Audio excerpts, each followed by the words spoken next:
Part 1 was about why we're planning. Part 2 is when are we planning a marketing plan.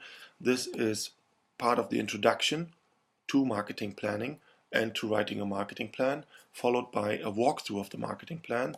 You're listening to and watching a presentation part of marketing management, marketing planning. I'm Thorsten Strauss, the lecturer of this course, and you have my contact information in the back.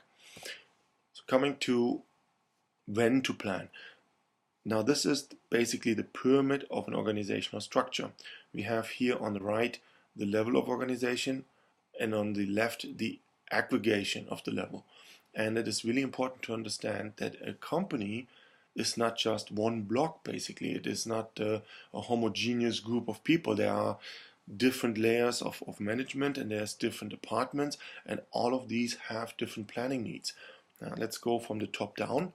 On the top we have the network or alliance level, which is corporate strategy. On this level, for example, we would have Apple and Samsung. Apple and Samsung are competing against maybe company Z, which would be Microsoft, on the smartphone level, but Apple and Samsung are also cooperating because Samsung is providing the chips for the iPhone and maybe also chips for the iPad. I'm not sure on that, but for the iPhone for sure. And so you have here a level of alliance, partnership, competition between companies. This is that network corporate level.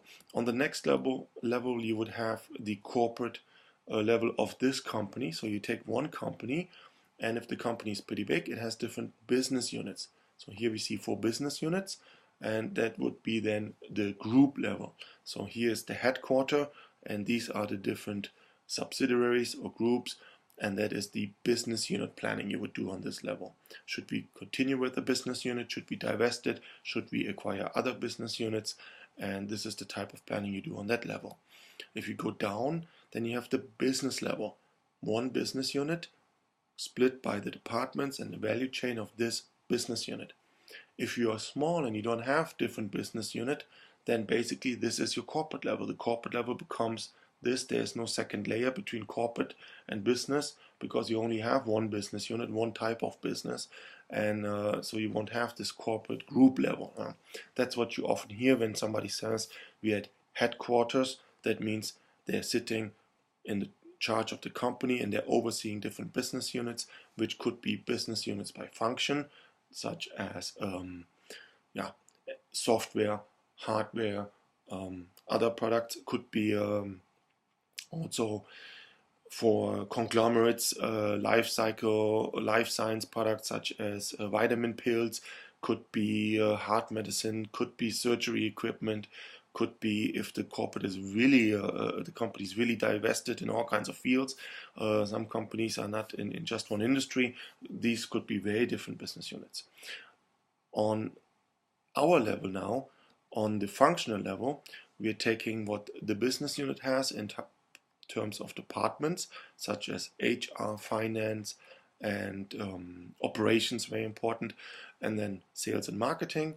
That department of sales and marketing then is split into the functional department, so the parts of sales and marketing that is not only communications. If you're talking to a business type of company, and if you talk to a manufacturing type of company, you have product management, you might have branding or not branding, depending if you do that. You have channel management, you have sales management. If it's sales and marketing as one, it could be sales one, marketing another on this level here. You have marketing communications. So that is the functional level of one department, and the marketing plan is written within the marketing department. It is owned by the marketing manager or marketing director, and it is written and executed usually by product management or brand management, which take a leading role among the functional departments in the marketing department. The reason why I'm showing you this and why this is so important is that these plans move at totally different speed. For example, the corporate plan is maybe a 3 to 5 year, maybe even a 10-year long-term strategic vision type of plan. Usually they are 3 to 5. Beyond 5 it gets very difficult to predict anything. Some people say even 3 years is already quite a far long horizon. Depends a little bit about the industry you're in, if it's very fast moving or not. And then you have business unit plans that are probably done on yearly level, such as budgets. You need to write a budget for each of the departments. You do a sales forecast. You do a material requirements planning for operation that goes yearly or by replenishment cycle, could be monthly or quarterly, and so on.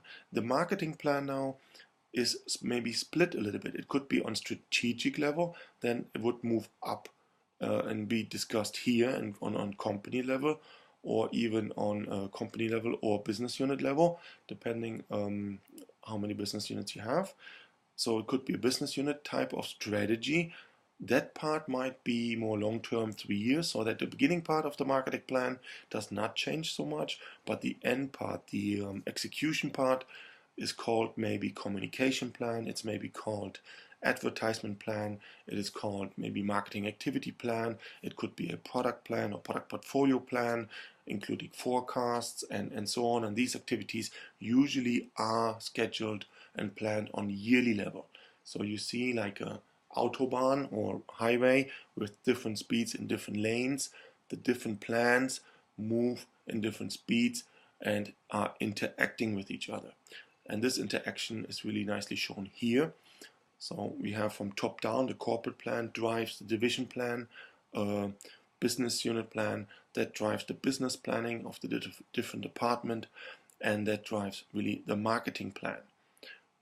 Then the marketing plan is driving the organization and the implementation plan. There's a strategic part and a organization and implementation part, and that then is driving controlling, which is measuring the results, is following up on the results, and then it is compared between where you wanted to be and where you wanted to go, and did you actually get there, and then corrective actions are necessary.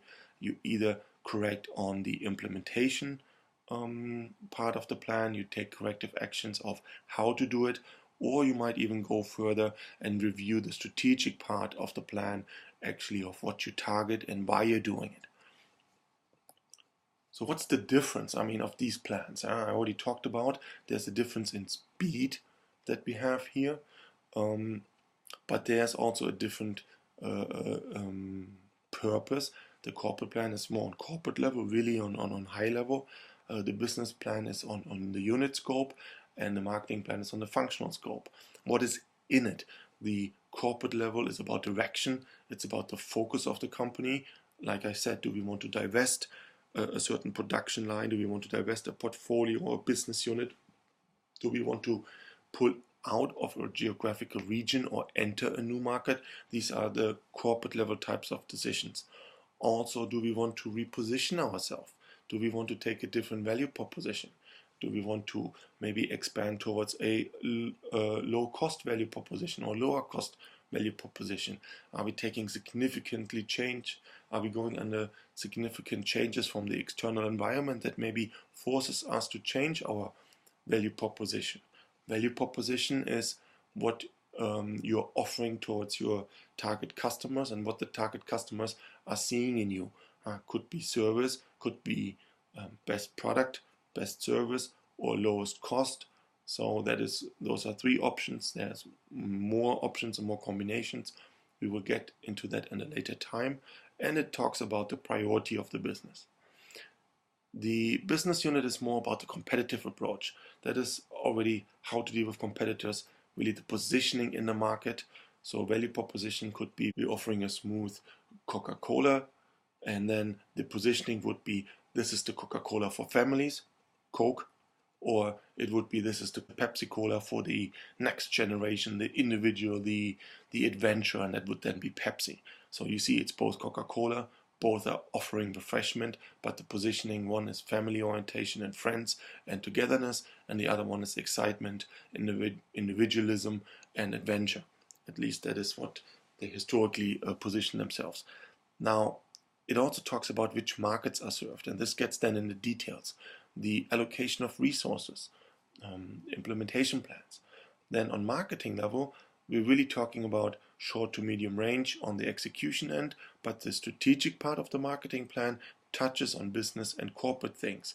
That's why the marketing department is often involved in corporate planning, and why the marketing director, such as myself, is the process leader of the corporate strategy.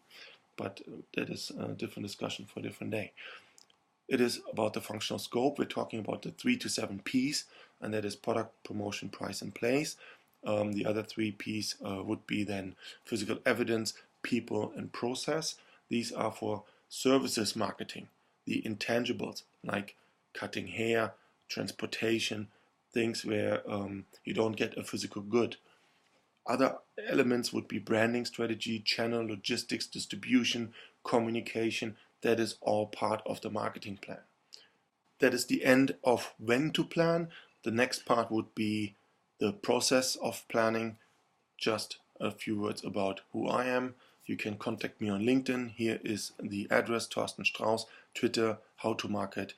For academic, contact me at the University of Antwerpen. Otherwise, contact me under howtomkt.com. That is my private address. I have been dealing in business-to-business marketing and a little bit in consumer marketing for 12 years as an executive, part of management level. I consult in marketing, and I am lecturing obviously at the University of Antwerpen, 4 classes in marketing, and I'm German born, which you might hear by my accent, educated in the United States, and executive MBA in Denmark. I lived in the United States for a long period of time, worked all throughout Europe as European marketing manager, extensively in the Middle East on strategic projects, and also on Asia because production units have been located there. My roles were product manager, European marketing director, and global marketing director. That was the executive experience. I led several projects. I've been very deeply involved as project leader in numerous projects. Highlights are marketing penetration, geographic expansions, global portfolio optimizations. So I've been writing lots of plans, marketing plans, and other strategic plans.